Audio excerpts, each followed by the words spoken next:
Welcome to SD Classes. This is one more video of our creative writing series. In this video, we are going to learn how to write a story. Story is asked in almost all classes, especially in 10th board. And in this video, we'll be discussing what is a marking scheme as per CBSE and even the types of the stories which is asked in exam. Let's begin.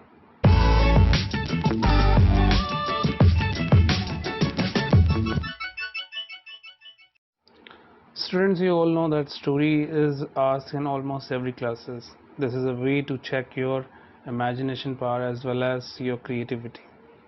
Therefore, in 10th standard and 9th standard, it is generally asked with highest marks question. This is the one question only which is having the highest mark in the complete question paper. So you must understand how to do it. So very first we have the key points which we have to cover in a story. These are characters, environment, which we generally call surrounding or setting of the scene, plot with conflict, and conclusion. We will discuss about every topic one by one. Very first we have characters. What are the characters? How to define what are the characters? Characters are generally the names or the characteristics or the qualities which we think about the person who will be in the story. What happens that if we try to create more and more characters, then our story will be like a mess up. We won't be able to connect everyone with each other, and in this manner we will be lacking coherence or relevance. Therefore we must introduce limited characters, but it should be well connected. We should introduce it very first in the story. If we are just creating the scene only and very late if we introduce the character, then the person who is reading your story will lose the interest. So therefore we must create limited characters who should be connected with each other, and they should be introduced very first in the story. And to avoid any kind of disturbance, to avoid any kind of ambiguity, to avoid any kind of misunderstanding, it is required that the characters should be very clear to the reader. And if possible, try to create two characters who are opposite of each other, so that the conflict can be created between them, so that any kind of adjustment can be made between them, and so that a connection can be made between them. So therefore try to create two characters minimum at least who are opposite of each other, and please try to create those characters as per the setting of the scene. I mean to say, if we are talking about India, if the story is taking place in India, the character should be relevant to the Indian names only, not to the another country's name. That will be very difficult for a reader to understand how the scene is taking place in India. Students, your reader will be very easily understanding your characters if you will just try to describe the character with some kind of adjectives like the man was very honest, or the man was very proficient, or the man was very sincere, or the man was very greedy. So all these adjectives will help you to understand that what are the characteristics, what are the qualities you are going to mention for that particular character. So that should be also clarified as soon as possible. And try to give a little background of the protagonist. Protagonist is the main character. In many of the stories, whatever the characters which are main should be explained in a very proper manner, so that at least the person who is reading your story can understand that this is the main character of the story. So these points you have to remember when you are introducing your characters, and in this manner the reader will have quite interest to understand and read your story. Let's move further for the next point. We have next environment. Environment means setting or the surrounding of the story. That means where the story is taking place. Sometimes it takes place in forest, sometimes in market, sometimes in an office, or sometimes at home, or even sometimes at school. So you have to create the setting, the surrounding of the story, so that the reader can understand where the things are happening. It should be described with full of imagery. Imagery means kind of creativity, imagination from your side. Try to create the scene as if movement wise it is happening. Every movement should be given a kind of sentence, so that the person can imagine the story in his own mind. So this will be a very good interesting thing for your story. If possible, try to go moment wise. I mean, small scenes can be described, and if the description is very good, the person will start understanding and imagining the story in his own mind as if something live is happening in front of him. And always try to make the things very clear. I mean, the world which you are creating really belongs to a natural world or an artificial world. That means you are talking about city, or you are talking about any kind of countryside area, you are talking about forest, or you are talking about a well settled colony. So these all scenes should be very clear in your story so that the person can understand where the things are happening. And if you will just try to create the surrounding which is going to be suitable for your scene or climax, that will be also more interesting. So try to create the surrounding or a kind of setting of your scene or if your story which is quite connected to your characters as well as the climax or conflict. I have mentioned that few literary devices like simile, metaphor, onomatopoeia, these devices can be used. Simile with like we use, like he was looking like, the person was looking like, the man was looking like. Metaphor, he was a great person, he was a great personality. So we can compare. And even onomatopoeia means the devices in which we are going to explain the every kind of situation which is happening around us. So that's what we call onomatopoeia. Let's move for the next one. Next is plot with conflict. Plot means, I mean to say, content of the story. The story content is completely known as plot. So in this plot, characters you have introduced, environment you have made. Now what happens in the story, this is the, you can say, the soul of the complete story. Try to think about the plot before starting the story so that you can get the title. Generally what happens, the student completely writes the story and decides that he will be writing the title at the end, and he forgets. So what he misses, I'll be just telling you in the next video. In this video, in next slide, I'll be just telling you what he misses. But in this, what happened, that plot, if you have decided in your mind, you can easily give the title and you can begin the story. But with plot, you should also remember that you have to create conflict also, and with this conflict you have to bring back your characters also. So therefore you have to think about the word limit also. If your story is going beyond the word limit, of course there will be the problem for you. In this plot, in the plot of the story, you have to remember one more thing, that you are going to apply only past tense. But in case if you are mentioning the dialogues, that can be in direct speech, and in direct speech you can use any of the tense. Okay, and it is also compulsory in board classes that when you are writing a story, minimum 2 dialogues you have to mention. These 2 dialogues can be between any of the characters, but it is required that minimum 2 meaningful dialogues should be mentioned. Dialogue means I am talking about the characters are talking to each other, and when they are talking, try to keep them in inverted comma as we write in direct speech. Proper punctuation will also describe that what you are telling in the story, that is completely connected to the reader. The reader will understand that where the question is asked, where the exclamatory mark is given, that all punctuation will give a sense of understanding for a reader. So proper punctuation should be given. Where the question is asked, question mark should be there. Where the sentence is over, full stop should be there.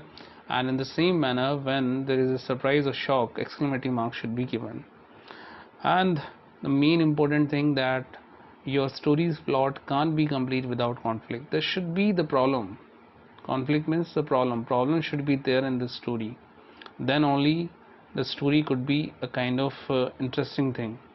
So when the scene takes place, the things are always fine at the beginning, but after that a problem happens, the conflicts happen, and from that conflict, from that problem, when the protagonist or the main character comes out, the ending becomes very happy.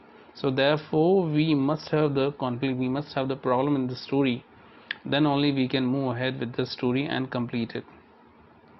Try to keep your stories and secret. Why I'm saying this thing?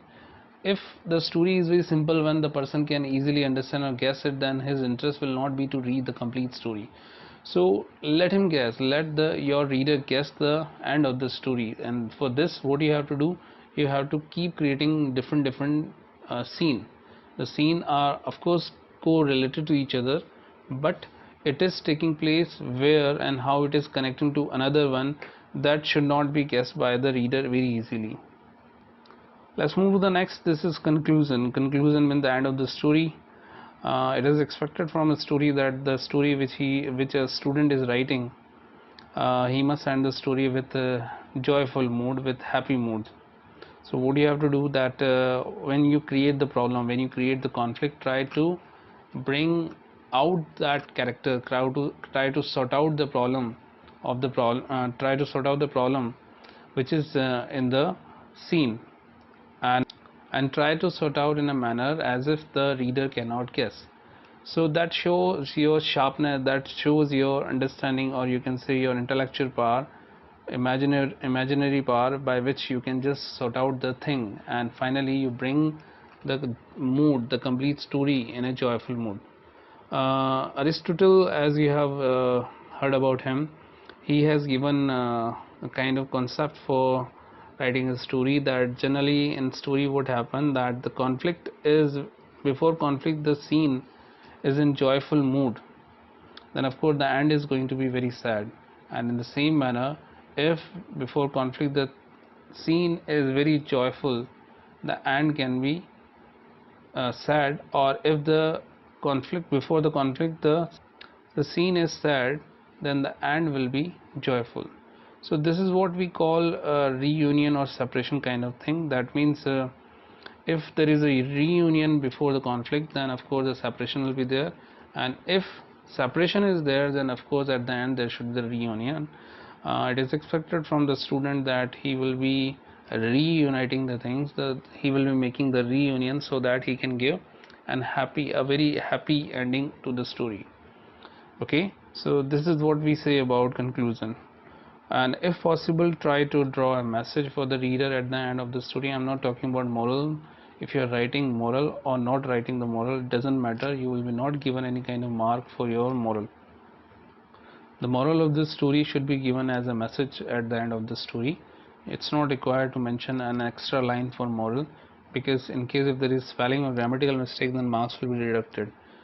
But if you are writing the correct moral, marks will not be added in your story. So avoid writing the moral, try to give the message at the end of the story, that will be beneficial for you. Let's come to the next.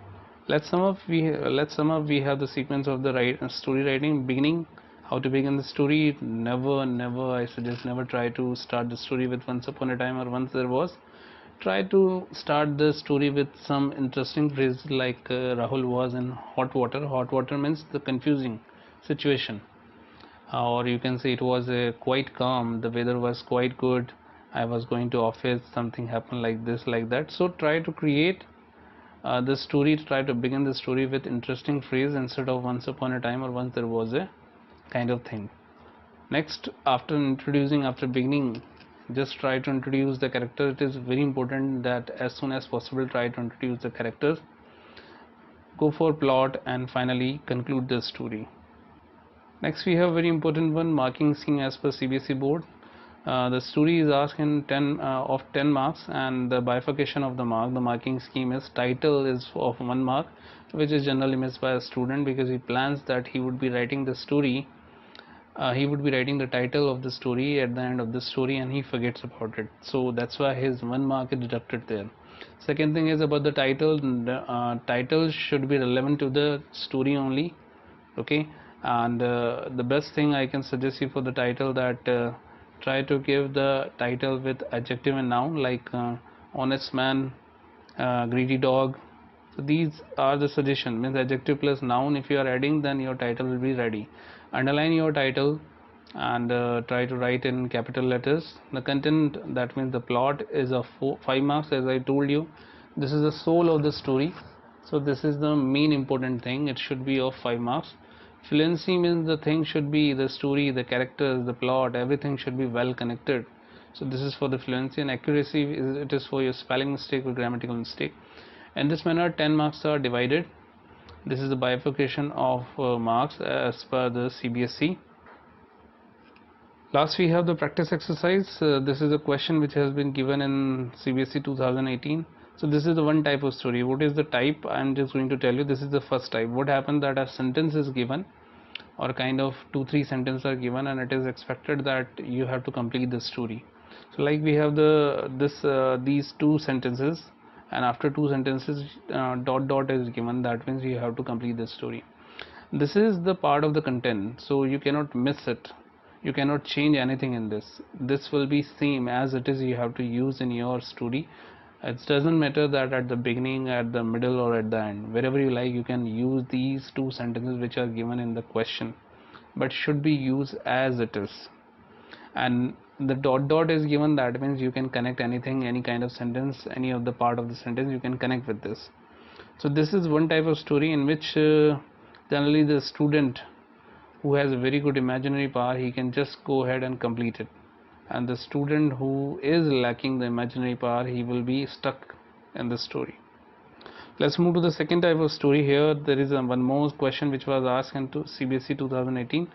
Generally the story which is asked in question paper, it is having internal choice. So this is the second internal choice in which it was asked like this. Now we have the outlines here. This is the second type. In this, what happened, the complete essence of the story is already given to you. You can use these outlines, but these outlines are in present tense, which we do not use in story. As I told you that story is written in past tense. So therefore, whatever the outline is given here, you should make it in past and add more sentences. You are free to use any kind of sentences, and everything you can change in it. You are free to do in it. But the most important thing is, you can easily, or you can say the student who doesn't have very good imaginary power, he can easily make the story with these outlines. But remember, for the tense, you cannot use present tense or future tense, which is generally given in outlines. You have to use past tense only. So hopefully the story writing is clear to all of you, and the last request to all of you, if you really like this video, please like this video, share with your friends, and subscribe our channel SD Classes. Thank you. Take care.